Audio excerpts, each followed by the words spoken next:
Hi guys, welcome back to my channel. My name is Temi and I share content along the lines of personal development and self-improvement content. Welcome back to my channel and thank you to those who have newly subscribed. Welcome to the family. In this video, we are going to be exploring 5 top tips for how to genuinely change your life from the inside out. And I feel like these tips are something that are really going to make a difference to your life and how you've been living up until this point. Keep watching, don't forget to like, subscribe and share the content, and let's get straight into it. Okay, so the first way to really change your life is by literally cultivating and creating better habits. So we know that obviously our life is basically a series of our routines, our structures, everything that we do day to day.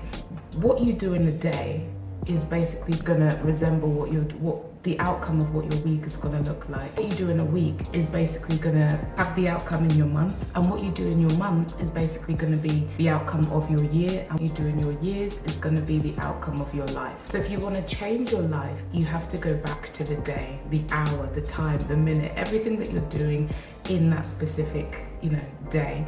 The way that I learned to do this myself, because before I would just use up a day and not really achieve much. And basically what we're looking at is creating systems. So if you think about have you ever noticed that you look at some people and you're like, why are they so productive? Why are they doing so much? How come they have the same amount of time that I have in the day, but they're doing so much? Like, even if it looks like they're not doing much, they actually get a lot done by the end of the day. And it's because they actually built what we call systems. Systems are basically routines that help you to achieve everything that you need to get done, or at least touch on everything that you need to get done in the week, in a day, if that makes sense. For example, a morning run, you could schedule a morning run in the morning, very early, get that done. If you have to, get your children ready for school, you get them ready, and you've got all of it, an hour to kind of plan out the normal life stuff, whether it's shopping or making breakfast or coffee, whatever that is. You literally create systems so that by 11 o'clock, you know that, okay, that's when I start work, or that's when I start team meeting, or that's when I start working on my business. And that's basically how you structure your whole day, if that makes sense, or your whole week. I think that the more we create better habits, that is how we're literally going to change our life, basically.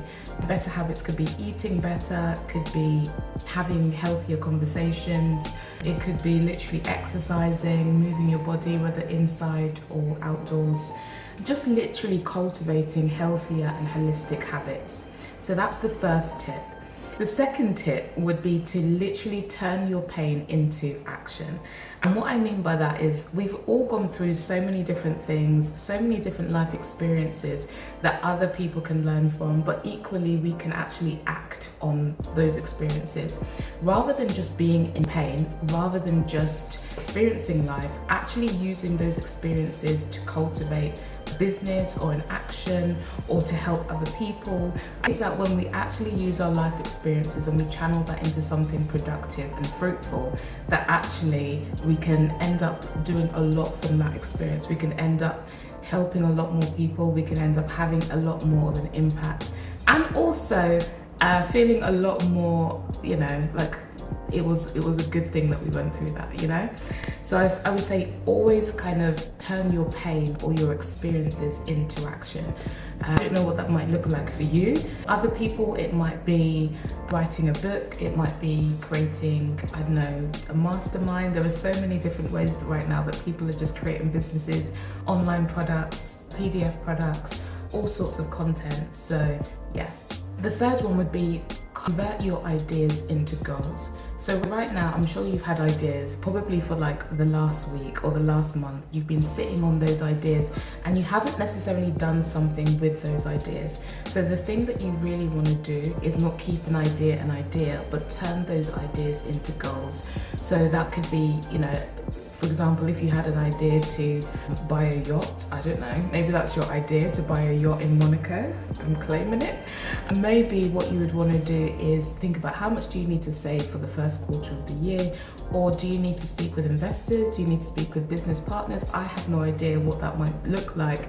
Or let's say you want to create your own, I don't know, restaurant chain, right? So you would need to think about what are the things that I need to do, that I can do right now to turn that idea into a goal. And then you break that goal down and work in small bite-sized steps to getting there.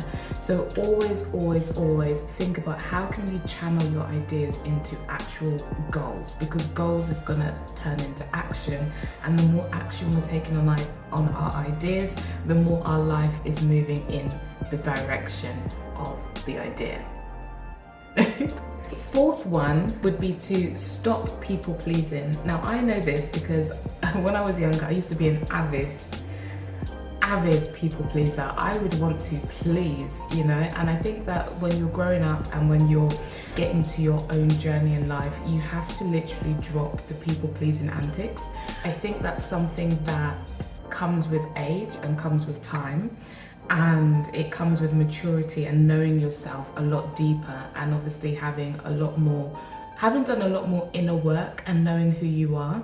I think when you're at that stage in your health, in your life, in your spiritual journey, the people-pleasing antics will naturally kind of fade away. It doesn't mean that you don't want to, build relationships and, cultivate meaningful relationships, and because relationships, as I always say, are central to growth. But what I'm trying to say is that you're not jeopardizing who you are and your goals and your happiness because somebody else doesn't agree with it. That we need to leave that in like 1992 maybe. So yeah, I would say literally you have to drop that, and that will literally change your life as well. And then the fifth one would be to cultivate an inner circle. And if you have not watched my latest video, or one of my latest videos on the importance of cultivating an inner circle, please maybe click the link that I'll put at the top there and have a look at that video, because that is essential to your growth. It's pertinent. If you think about the people that you are around, those are the people who are going to usher you into your destiny and to where you're going. So cultivating an effective inner circle that you have vetted, that are with you. I'm not going to go into it anymore because again, I've done a whole video on that. So if you want to check out what that really means, please do check out that video. But that is just 5 tips of how you can practically start changing your life from today. Try it. Just try it for a week, try it for 2 weeks, try it for a month, and see the results that you get. And I look forward to hearing from you. So let me know if it's been effective down in the comment section. I look forward to seeing you on the next video of the live series. If you have any other suggestions or content, you can always let me know and send me a message. Thank you to my new subscribers, and thank you to those people who have already reached out to me. Really, really grateful. And I will see you on my next video. Bye.